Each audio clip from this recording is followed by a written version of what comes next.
ചന്തു മടിയിൽ അംഗത്തളർച്ചയോടെ കിടക്കുന്ന വീരന്റെ വയറ്റിൽ കുത്തുവിളക്കിന്റെ തണ്ടുകൊണ്ട് ആഞ്ഞുകുത്തി മാറ്റാൻ കൂട്ടത്തിലേക്ക് ചാടി രക്ഷപ്പെട്ടവൻ ചന്തു. കൊടുഞ്ചെറികൾ പിന്നെന്തൊക്കെ പാട് നടക്കുന്നുണ്ട് പാടും നിങ്ങളുടെ നാട്ടിൽ. ഈ സംഭാഷണം നമ്മുടെ ബഹുമാന്യനായ മുഖ്യമന്ത്രി ശ്രീ പിണറായി വിജയനെ കൊണ്ട് പറയിപ്പിച്ചാൽ എങ്ങനെയായിരിക്കും അദ്ദേഹം പറയുകയായിരുന്നു?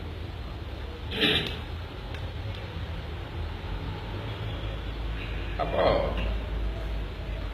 ഇരുപ്പാണി തട്ടി മുളയാണി വെച്ച് എന്നാണ് പറയുന്നത്. എന്താ നിങ്ങൾ മനസ്സിലാക്കിയത്?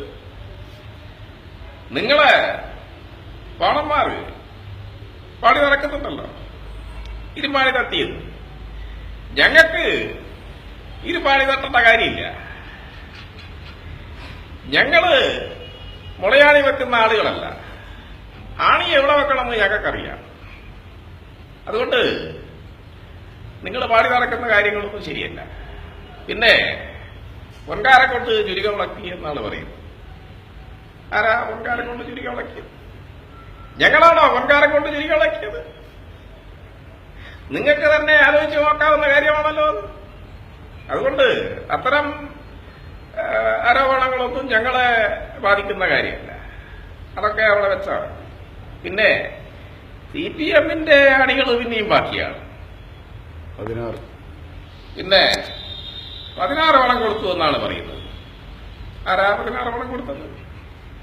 പണം കൊടുക്കാനാണെങ്കിൽ അത് നിങ്ങളുടെ കയ്യിലല്ലേ പണമുള്ളത്? ഞാൻ ചോദിക്കട്ടെ, നിങ്ങളുടെ പാണന്മാർ പാടി നടക്കുന്നുണ്ടല്ലോ. അവസാനത്തത് കൂടി CPM തകർക്കാൻ പറ്റും. CPI ഇതുകൊണ്ടൊന്നും പിന്നെ നിങ്ങളെ പാണന്മാർ പാടി നടന്നത് കൊണ്ടൊന്നും CPM-നെ തകർക്കാൻ നോക്കണ്ട. CPM അതിന്റെ ജീവിതം പിന്നെയും ഒരുപാട് കാലം ബാക്കി. അതുകൊണ്ട് അതൊന്നും നിങ്ങൾ വിചാരിക്കണ്ട.